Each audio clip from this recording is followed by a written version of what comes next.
Gabriel Batistuta, Marco Materazzi, Romário, Ronaldo Fenômeno, Roberto Carlos e Roberto Baggio. Tá maluco aqui, ó. Pensa, né? Pela primeira vez, a gente consegue juntar essa galera hoje para conversar. Vocês, primeira pergunta, vocês seis já tiveram numa mesa de bar como essa assim? Não. Nunca isso, né? Difícil eles se encontrarem? Não, muito difícil. No bar. Mas assim, no trabalho a gente se encontra sempre. É muito legal essa oportunidade de Copa do Mundo, porque a gente está sempre se encontrando, a gente nos trabalhos de FIFA Legends, a gente está sempre viajando, acompanhando cada um a sua seleção. E é muito bom quando a gente se encontra e bate papo, conversa sobre futebol, atualiza as nossas vidas e é sempre um prazer, né, reencontrar os amigos. Tua amarra que te trouxe até aqui, porque tua amarra é uma inspiração para mim, por exemplo. Me amarra e meus gols. Meus gols é importante também. Fazia gol para caralho mesmo. Tu se inspirou na amarra dele, Ronaldo? Não, na marra não.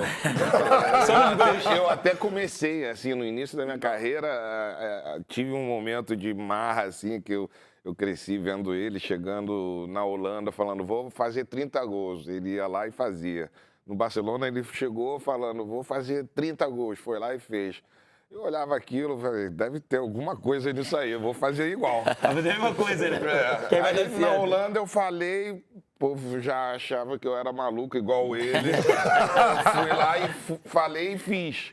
Aí fui pro Barcelona, falei e fiz também. Mas depois aí eu falei, cara, não vou falar mais nada não. Vou ficar na minha agora. Por que pro argentino, assim, hoje o Messi chega nesse patamar, mas por que o Maradona é tão sentimental para vocês, assim? Porque Leo es más ordenado, no tiene problemas, es perfecto. Tiene una buena familia, no hace polémicas, entonces es como muy ordenado. Pero Diego era todo, era problemas, era jugador impresionante, era hacía show, era un...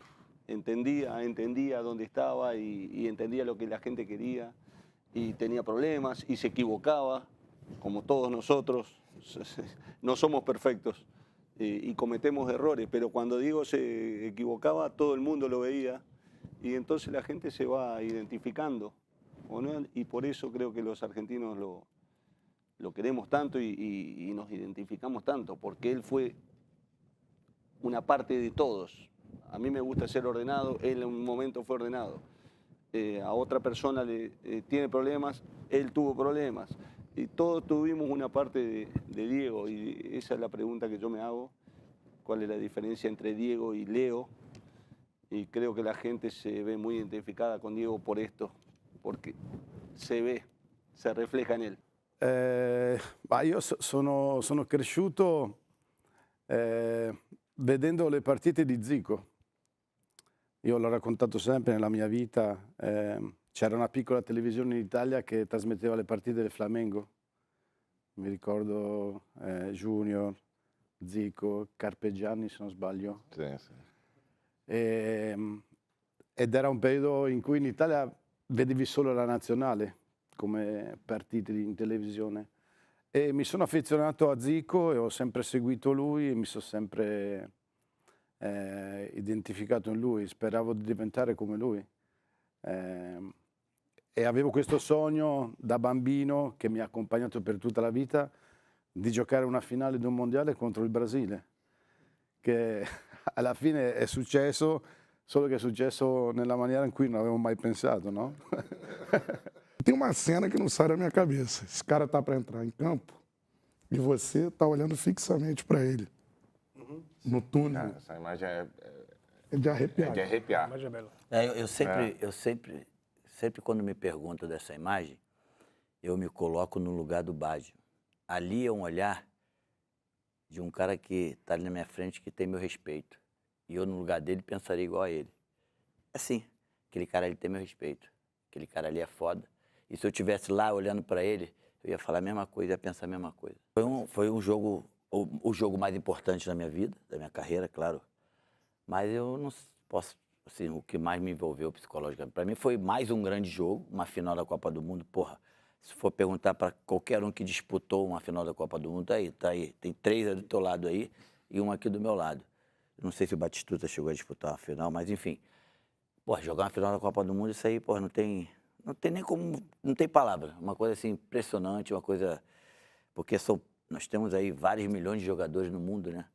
São poucos que tiveram essa oportunidade e que vão ter essa oportunidade daqui para frente. Então, jogar uma Copa do Mundo é uma coisa que não tem... Para mim, não tem palavra que tu identifica uma coisa assim. É isso. Tu acha que emocionalmente 98 e 2002 foi a mesma coisa, mesmo acontecendo o que aconteceu em 98?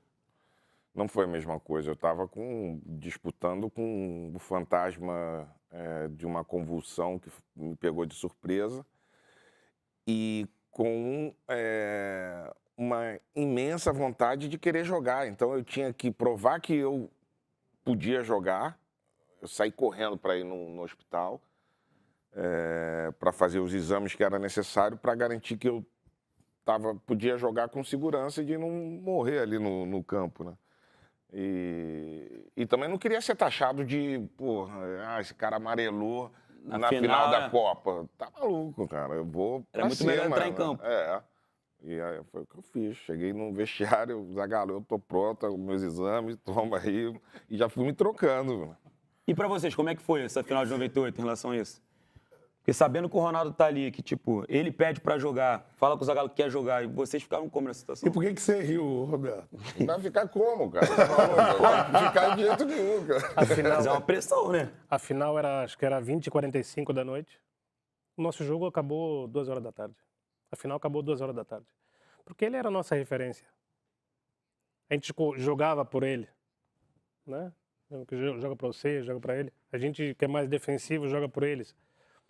E às 2 horas da tarde, 2h20 mais ou menos, pelo menos para mim, acabou. Se tivesse que ir direto para o aeroporto, eu ia. Assim, Roberto? Sim, porque no futebol, quando você admira uma pessoa, você faz tudo por ela.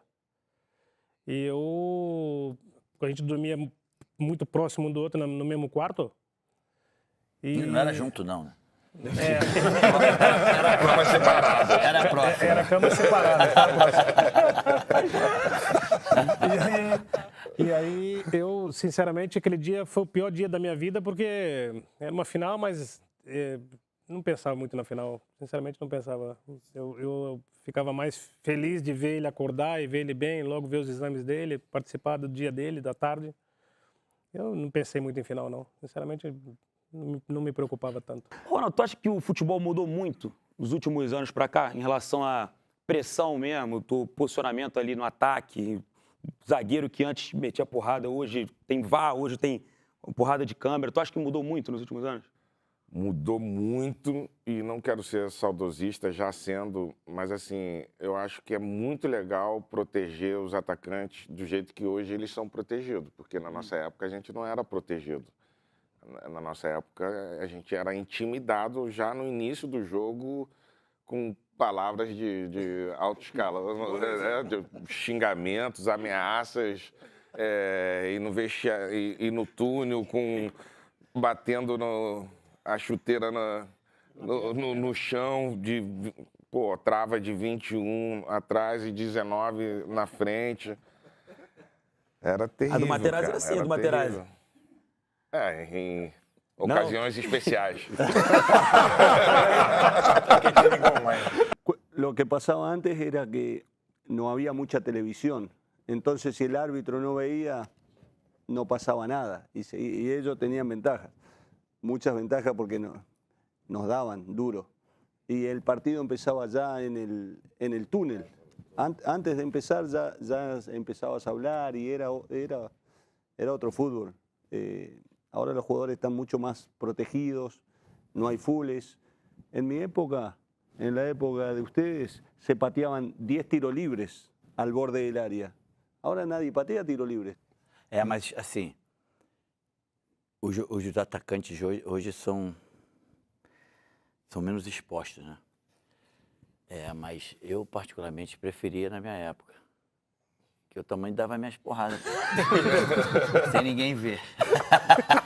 Tomava pra caralho, mas também dava as minhas. Você falava, não? Não, nunca fui de falar muito dentro de campo, não. Eu falo fora, mas dentro de campo eu não falava muito, não. Cara, mas assim, com toda a tecnologia, com toda a modernidade do futebol de hoje, na minha geração, na geração desses caras aqui, do Ronaldo para trás, vamos dizer assim, eu sentaria numa cadeira para ver um jogo, eu posso dizer que eu ia curtir mais esse jogo lá de trás do que o de hoje. Hoje, o futebol, na minha opinião, ele ficou muito físico. E isso perdeu um pouco aquela essência do futebol, o que o mundo gosta, o que o mundo espera. A única coisa que eu poderia ter feito melhor era ter brigado pelas minhas ideias e ser firme naquilo que eu acreditava e que eu aprendi. E eu conversei isso com o Romário essa semana, porque eu vi do exemplo dele brigar muitas vezes para evitar de fazer treino de longa distância. E durante muitos anos a gente treinou errado. Isso que o Bate falou, o Roberto falou, que nós treinamos errado, a nossa geração treinou errado durante muitos anos. Eu acho que isso fez com que encurtasse a nossa carreira e tivéssemos lesões graves. E assim, hoje em dia, o que mais evoluiu no futebol, a parte física e a maneira que se treina hoje. Todo mundo treina o específico, característica de cada um. E isso que eu via no Romário, e eu queria fazer igual, e eu briguei com muita gente. Só que eu não tinha base científica para bancar a minha ideia de o que era certo e errado para mim.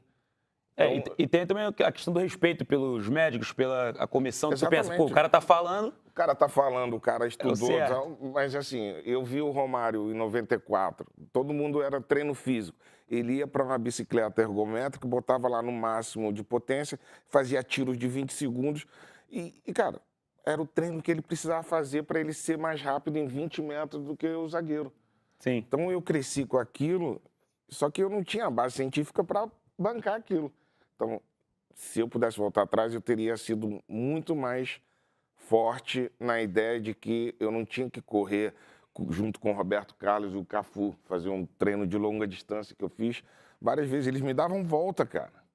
Era um sofrimento para treinamento, né, cara? Acho que é a única coisa. O resto eu faria tudo igual. Tu concorda, Materazzi? Sì, concordo perché io sempre con lui ho giocato e un allenatore me l'ha tolto, perché ho giocato solo un anno con lui, lo sa, il giorno che ha firmato col Madrid io ero in ginocchio davanti a lui pregando che non andassi via dall'Inter e lui appunto mi disse non posso rimanere qua perché lavoriamo in una maniera che non mi piace, ti ricordi? Oggi o nosso treinador era o Hector Cooper. Sì. E de aquecimento ele fazia a gente correr 3 quilômetros. Que isso? Porra. Ainda bem que eu não peguei esse malandro. Ia dar merda seguro. 3 quilômetros eu não corri na minha carreira, mas eu vou fazer 3 quilômetros de longe de carro. Porra, cara, eu corri na carreira 3 quilômetros. Se juntar todos os jogos e botar ele na ponta lá, deve ter dado 2,5 ali no máximo. Seu Cooper, parabéns, mas porra, não dá não. Não, eu parei no momento que eu entendi que eu tinha que parar. Na verdade, eu não ia nem parar. Eu acordei um dia e falei, cara, eu vou parar. Assim, tipo assim. Eu tava bem, tava me sentindo bem, mas, porra, já tava cansado pra caralho. Pero tenía 41 años. Cara, chega. Antes disso, não teve nenhum momento que passou isso pela minha cabeça. Agora, Bádio, eu queria perguntar para você, assim, eu perguntei sobre lesões, né? Mas tem uma situação que é também uma pressão de bater um pênalti em Copa do Mundo, que eu nunca vou saber o que é. Não tem como. Nem você. Impossível. Talvez, né? Primeiro, eu queria que você relatasse a sua caminhada e uma dúvida que eu tenho, onde você queria bater? No, io ho battuto tantissimi rigori nella mia carriera e devo dire che i momenti prima di battere quello nella finale io ero tranquillo come sempre. Se tu guardi il momento in cui io inizio a correre verso la palla, io non ho mai tirato un rigore alto in vita mia, non è mai successo. Ho sbagliato qualche rigore, sì, perché ho preso il palo, il portiere ha parato, però non ho mai calciato e non era la mia intenzione tirare così, anche perché Taffarel era già, l'avevo spiazzato, per cui io dovevo solo appoggiare la palla in porta, niente di più. E giuro che non so ancora oggi, non mi so spiegare come ho tirato alto. Per cui non è stato per un fatto di pressione, di emozione, perché cioè, il portiere Taffarel era già in terra, cioè, non era rimasto fermo che uno, sai, guardando sempre il portiere, aspetti l'ultimo secondo per scegliere l'angolo. Per cui era già successo, voglio dire, no? Era la cosa più facile, però non lo so, a oggi non mi riesco a spiegare. O Materazzi também viveu essa emoção também em 2006, né? Sì, però la differenza è che mi sono cagato addosso. Lui no, io sì. Quindi, Mas é uma das piores sensações que eu já tive também. perché il pallone pesa, Não, a me pesava. Anche a me. E quando lo metto sul dischetto e l'arbitro mi dice spostalo e io lo guardo pure, perché sai, sposta il pallone, io già la mano faceva così. E poi dico, meno male non c'è uno grande e grosso, c'è Barthez che io dico, beh, Dolce Gabbana mi sembra. É uma adrenalina absurda. Perché era più piccolino e ti copre meno la porta, no? Magari incontri Van der Sar, Buffon, Donnarumma e è difficile perché la porta diventa sempre più piccola. Quindi io ho messo palo e paletto e sempre gol, e io lì l'ho messa. Eu bati semifinal de 98 contra a Holanda. Há pouco tempo contei essa história, eu lembro perfeitamente, foi terrível. E não sei por que o Zagallo ainda me botou como o primeiro a bater o pênalti. E tinha 20 anos, cara. Pô, isso não se faz. 20 anos, vai lá, é o primeiro. Semifinal de Copa do Mundo. Peguei a bola e tô indo pra lá, Van der Sar, 32 metros de braço. Ele batia, né? E eu andando, tentando me controlar, eu olhava para um canto, vou bater forte ali, cruzado e foda-se.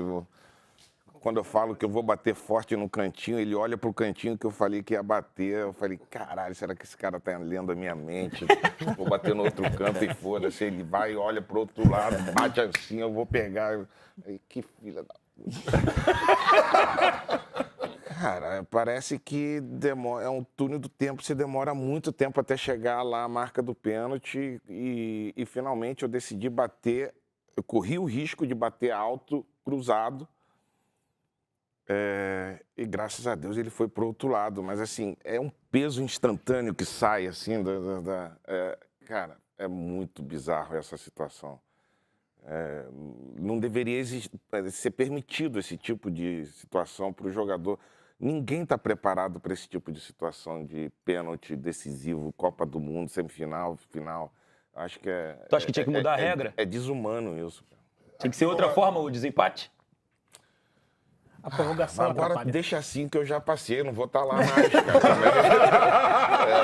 Pô, agora deixa os caras que estão aí sofrer isso. porque Agora ele se também- vira, né? Só perguntar pra ele porque o dele bateu na trave. Pô, cara, vê se não teve uma trancadinha, né? Bateu na trave. É um momento insano mesmo. É foda. Eu não vou pedir para tirar o pênalti da final, porque a gente não tá mais lá, mas, porra, é foda mesmo. Não é Porra, mole, não. é diferente É um aquilo momento, ali. é um momento diferente. Tu não tava na lista dos batedores? Até aquele momento, só tinha batido 2 pênaltis na minha vida. Perdia um, tinha perdido um e fez o outro. Cara, só tinha batido 2 até no final. Aí eu... Mas eu acho que muito do pênalti é atitude. Porque na do que verdade é o treino, seguinte, cara. El problema es nuestro, el problema es de los atacantes, porque hay dos situaciones. El arquero no tiene problemas, Si la ataja es un héroe. Nenhuma preocupação. El problema, tenemos que hacer un gremio y darle la culpa a los arqueros. Si no lo atajan, son malos ellos. Porque ahora no tienen... El arquero si lo ataja. Y es un fenómeno. Y si le haces el gol, no, es normal. Eles falaram, o futebol mudou muito. Hoje é muita posse de bola. Muita posse de bola, muita estatística. E não tem mais. O mesmo acontece também com a Aquela, questão de aquela, faltas, unha, né? aquela unha encravada. Você lembra? Como é que é? A unha ele ficava, encravada pô, dele ele- que dá o ele- efeito, né? Esse era o segredo? É, ué. É, É tipo isso. era gostoso. Não tem mais aquelas viradas de bola de um lado para o outro. O atacante vem para receber, faz um movimento para dentro da área, você bota a bola por cima do zagueiro. Hoje já não existe mais isso. Hoje é bola no pé, posse de bola. O futebol mudou. Tem que entender que o futebol mudou. Não tem como. Aqui tem história para contar de jogadas sensacionais, de roubos de bola sensacional, de gols maravilhosos. Então, futebol é isso hoje em dia. A não ser que apareça um Vini da vida, ou um Mbappé, ou um Cristiano. Vamos falar de o Haaland, o Messi. Mas na época, você pega a época dos atacantes, aqui já tem 3. Imagina esses caras jogando hoje, 4. Você imagina esses caras jogando hoje em dia, com a inteligência, a velocidade, a genialidade que esses caras tinham, né? Mas hoje tem que entender que o futebol está sendo praticado até mesmo nos treinamentos de uma maneira diferente e vai continuar assim. Tecnicamente, vocês eram acima do que se faz hoje? Na época era pelo amor de Deus. E eu acho que essas mudanças que aconteceram durante os anos, né, em relação ao futebol, em todos os aspectos de uma partida. Como, pô, por exemplo, hoje não tem ninguém que bate falta igual tu batia naquela época, pô. Esse cara faz um gol contra a França, que, pô, 90% do brasileiro deve ter assistido, que, pô, tu desafia a lei da física com aquela bola ali, irmão. Mas eu não sei o que eu fiz. Isso é uma parada que é muito curioso. É isso que é legal. Ele não sabe sabe que- o que ele fez. Foda-se. Tu não consegue, Se ele não sabe, a gente não pode saber, tu mano. não consegue explicar o que aconteceu ali. Não, mas Ninguém pode cagar uma regrinha. Ele sabe. É. Aquele gol contra a França é uma loucura, que a bola faz uma curva que é inexplicável, O que pô. que você foi pra bola, o que você pensou nisso? nada. Eu só pensava em acertar Foi, o gol. foi naquele torneio, né, Ronaldo? Que a torneio gente tá da França, falando. que nós jogamos, nós jogamos, Brasil, claro. França e Itália. Exatamente, deitamos neles. Os caras Mas quando regaçamos. tu chuta aquela bola, tu consegue entender o que ela faz ali ou tu só foi ver aquilo ali depois? Tipo, A irmão, o que eu fiz aqui foi uma loucura. A polipopética da hemenêutica. Curioso como traduziram isso. Eu quero ver a tradução agora. Você que tu achou que ela era fora, não? Não. Desde o primeiro momento que eu coloquei a bola no chão ali, que eu vi como o Barthez posicionou a barreira, a única coisa que eu olhava era atrás do gol uma publicidade de um supermercado francês, que não vou fazer publicidade, e olhava a letra A. E eu sentia que tinha um pouco de A. Vai ser ali. Ali. É. E a bola pesava pouco. A bola na nossa época, ela pesava pouquíssimo. Então eu sabia que com o pé de apoio perto da bola e com o movimento do meu pé, a bola ia para algum canto. Ou no escanteio ou ia para o gol. Mas eu nunca imaginei que a bola fosse fazer tanta curva para ir pro gol, entendeu? Uma volta sono andato a jogar a Rússia. E era um que era, como se diz, era muito pesado, era muito chato. E aquele, ele busquei a sua cara. Ele pegou na cara e... Porque Batistuta era muito pesado, tio. Era muito pesado e eu fui a por ele que dizia, não quero meter o gol, não quero que o balão haga a curva, pero Que se le caiga, voy que se caiga. a mirar a la cara e le derrubei. Esse dia eu tinha um enfado. Madre minha. Que cara chato, velho. Eu tive 2 momentos assim, exatamente como você falou. O mais triste e o mais feliz. O primeiro foi em 98, na Copa do Mundo da França, onde eu estava lá com esses 2 caras aí e tive um problema na panturrilha e que a princípio eu não seria cortado. Eu dormi na seleção e acordei cortado. Isso para mim foi um choque muito grande, foi uma decepção, uma tristeza. com certeza, a maior tristeza da minha carreira foi esse corte da seleção de 98. E, como não poderia ser diferente, a minha maior alegria foi o título de 94. Estavam falando de pai, o meu pai sempre foi o cara que guiou a minha vida, sempre foi o meu exemplo de vida, sempre foi o meu ídolo maior, sempre me deu bastante liberdade para eu ser o que eu fui, o que eu sou, e eu escolhi jogar futebol, eu fiz tudo dentro daquilo que um filho pode fazer para um pai, eu tenho consciência disso, e nunca vai ser o que ele fez para mim em vida. Eu operei joelho, só joelho eu operei umas 10 vezes, cara. Já com 17 anos eu fiz a minha primeira operação no PSV de Osgutlater, uma má formação do osso aqui debaixo do joelho, que dói pra cacete. Foi a primeira, e depois eu tive mais 9, e a rotura do tendão patelar, que era assustadora demais, porque também não tinha histórico de tratamento daquilo, então a gente não sabia que caminho seguir, então era meio que, cara, indo num caminho escuro e vamos ver o que vai dar, sabe? Uma incerteza muito grande. E uma fé minha muito grande também de querer voltar a jogar, mas assim, também não voltaria atrás para tirar isso tudo, não, porque graças às lesões também, cara, eu evoluí muito, eu fui e passei a ser melhor pessoa, melhor pai, melhor irmão, melhor filho, melhor em tudo, graças a também uma decepção física, né? Uma Tu situação acha que isso te fez evoluir muito como ser humano? Muito, mas muito, muito, muito, muito. Muito. Entender meus limites, entender a minha força, entender muito de mim mesmo, sabe?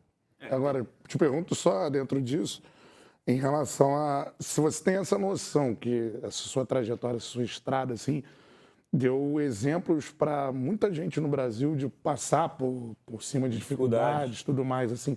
Você tem essa, óbvio que na época não, mas você tem essa noção hoje de entender esse exemplo, assim? Cara, eu acho que naturalmente todos nós passamos essa imagem, porque chegar onde a gente chegou para ser jogador de futebol já afunila muito para a gente virar o que a gente virou. Cara, é improvável isso para uma criança qualquer pensar em chegar tão longe como a gente chegou. Então, nós somos exemplos e inspiração para muita gente em todos os sentidos. Em superação, em sacrifício, em conquista, em títulos, em um monte de coisa, né, cara? E o que a gente faz com as nossas famílias, tudo isso a gente... E o poder do futebol é algo maravilhoso, né? Que eu acho que ainda, talvez junto com música, algumas outras coisas que passam uma credibilidade muito grande para as pessoas, né? Num mundo tão polarizado que vivemos, o futebol continua puro e as pessoas continuam amando muito. Então, a gente tem essa responsabilidade de continuar transmitindo isso para os jovens de hoje, né? E os jovens de hoje têm a responsabilidade também de Escutar, querer né? aprender, querer escutar. Cara, tem informação muito fácil disponível para todos eles. Na nossa época, a gente não tinha informação tanto assim. Então, cara, o futebol é maravilhoso e a gente vai continuar sendo mais esse transmissor mesmo para as pessoas. Se me permite adicionar uma coisa triste eu acho que todo mundo vai se identificar, quando decide parar de jogar, é uma tristeza muito grande também, parece que morreu alguém muito próximo, sabe? Esse momento também é um momento foi muito difícil. Eu lembro que tive uma depressão forte, engordei muito e, quer dizer, não queria saber de futebol, mas era uma coisa muito... Foi muito triste. Foi muito difícil largar o futebol. Porque tu já estava acostumado a viver aquilo ali todos os dias, uma rotina ali todos os dias de treino, de jogo, de viagem, e do nada muda do dia para a noite, tipo... É impactante, né? Depois você vê que tem outras coisas para fazer na vida, tu pode se reinventar e tal, mas assim, a ideia de não voltar mais competir, jogar, aquilo durante algum tempo ficou muito forte na minha cabeça. Para você, quem é o melhor da história? Cara, eu não consigo determinar um melhor da história. Sinceramente, não consigo. Eu acho que, como eu falei outro dia com o Romário, tem 3 caras ali que estão um pouquinho na frente, que é Pelé, Maradona e Messi. E depois tem uma outra galera coladinha ali, um monte de gente junto ali. E não consigo determinar um cara. Não consigo. Pelé, o pouco que eu vi, parecia algo extraordinário para a época dele. É um jogador, talvez, dessa época, com tantas qualidades modernas, contemporâneas. O cara era rápido, o cara era forte, o cara já chutava com as 2 pernas, uma de cada vez, sem cair. Já cabeceava bem. Cara, era impressionante, não é? O Messi, Maradona, eu também tenho uma pequena caída pro Maradona, mas, cara, é inegável que o Messi é maravilhoso, é espetacular. Então, a partir dessa semana, eu decidi que eu não tenho capacidade de escolher um cara. Tu fica em cima do muro. E tu, Não, Roberto, o que tu eu acha? não tenho capacidade, porque para mim eu acho que é uma discussão muito profunda. Se a gente colocar aqui uns 3 critérios, e aí eu vou conseguir avaliar, mas sem os critérios eu não vou conseguir decidir quem é o melhor da história. Sem critério é difícil. Eu decido. Eu, assim... Responde por mim. O Ronaldo Melhor. falou tudo que o Pelé fez e 90%, 80% o Messi e o Maradona fizeram. Tudo isso que o Pelé fez, mais 3 Copas do Mundo e mais 1.200 e porrada de gols e vários títulos que ele tem, para mim isso credencia o Pelé como o maior de toda a história. Para você é o Pelé. Eu até falei com o Ronaldo que eu vejo que o Messi pode ser o segundo. Mas depois que eu tive essa conversa com ele, eu também repenso. Eu vou botar ali o Messi junto com o Maradona ali, tipo, no mesmo patamar do Maradona. Mas o Pelé, para mim, tá no nível... Não é um, não. Alguns degraus acima do Messi e do Maradona. Temos um argentino na mesa. Seria bom a visão do Batistuta. Não, claro. Qual é a tua opinião? É a Estoy de opinião. acuerdo con Ronnie. Difícil. Difícil. Si no hay unos números, una matemática, un algo, no me puedo inclinar. Yo viví con Diego, lo soñé a Diego, fue siempre mi ídolo, y siempre consideré que Messi estaba abajo. Pero lo que está haciendo ahora me llenó de dudas. Es increíble lo que está haciendo. Y tiene 38 años y lo hace con una soltura que parecería que tiene 20. Y tiene un hambre y no sé. Nada, me está convenciendo. Así que nada, no voy a elegir a ninguno. No voy a elegir a ninguno. Y dejémoslos ahí tranquilos, a los 3, que fueron nuestras guías y son la guía de millones de personas en el mundo. Así que no los dividamos, que estén todos juntos. Temos 2 europeus na mesa, né? Qual é a visão de vocês sobre esses 3 sul-americanos? È difficile. Poi è brutto anche fare una classifica, no? Stiamo parlando dell'essenza del calcio in assoluto. Questi 3 sono stati ovviamente, come diceva Ronnie, sopra tutti. Oggi a me verrebbe dire Messi per quello che comunque sta facendo da 20 anni, per quantità, qualità, e poi insomma è veramente, per me oggi dico lui. Se mi dovessi dire una persona, ma stiamo parlando veramente di 3 giocatori infiniti. Materazzi.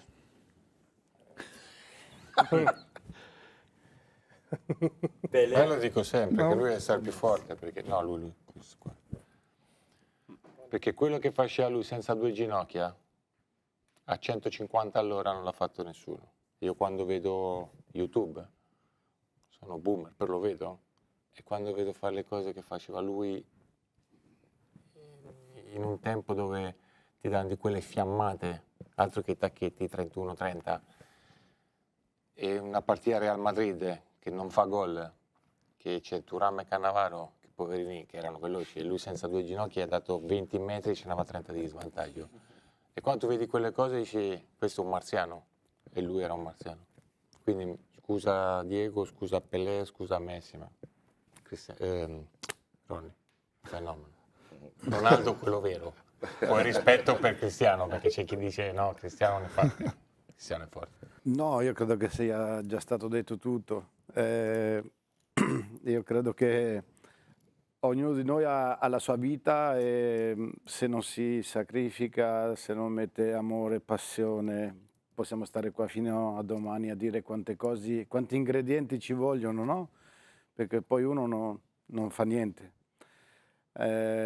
Siamo messi tutti i giorni in gioco per qualunque risultato che vogliamo ottenere nella vita, qualunque cosa facciamo, che giochiamo a calcio, che anche a essere padri, dobbiamo imparare, o no, a come educare i figli, per cui voglio dire, è la vita che ci impone di non fermarci mai. L'importante è lo spirito che mettiamo, no? Se ci mettiamo gioia nel fare qualunque cosa, allora viene tutto più facile. Com certeza. Bate tudo. Poco para agregar después de lo que... agregaría que no importa dónde nazcas, no importa si estás cerca o lejos de donde pasan las cosas, si los querés, los podés ir a buscar. Si yo tendría que dejar algo, no me siento obligado, pero es que es eso. Si realmente querés las cosas, anda a buscarlas. Cuando yo quise jugar al fútbol me tuve que ir de casa a 500 kilómetros. Parece una locura, pero el estadio más cerca de casa era 500 kilómetros. Y entonces tuve que... No agarraba el tren de Ronnie, pero hacía dedo, autostop. Y nací en el medio del campo, no hay nada. Sin embargo, tenía un sueño y lo fui a buscar. Y costó trabajo, como dijeron ellos, costó disciplina, costó momentos tristes más que los momentos felices, pero vas atrás de un sueño y el sueño está atrás de la puerta. Hay que ir a buscarlo. Eu quero encerrar o Futebol Legends Talks, o primeiro. Dizendo que se tem alguma relevância isso, um legado sou eu, um legado é o Tilt, acho que um legado é quem está assistindo. A minha vida para o futebol, já agradeci a ele. Eu começo a lembrar de futebol em 94 e a gente está aqui por causa de vocês, cara. A gente e os milhões que estão assistindo. Assim. Então, até difícil não embargar a voz, porque acho que o legado que vocês deixam é mudar a vida de muita gente através do futebol. A minha é uma, a sua é outra. Acho que cada um de vocês inspira a vida de muitas pessoas pelo mundo. A minha foi mudada por isso e eu acho que o grande legado de vocês é esse. Muito obrigado por tudo, muito obrigado por esse programa maravilhoso.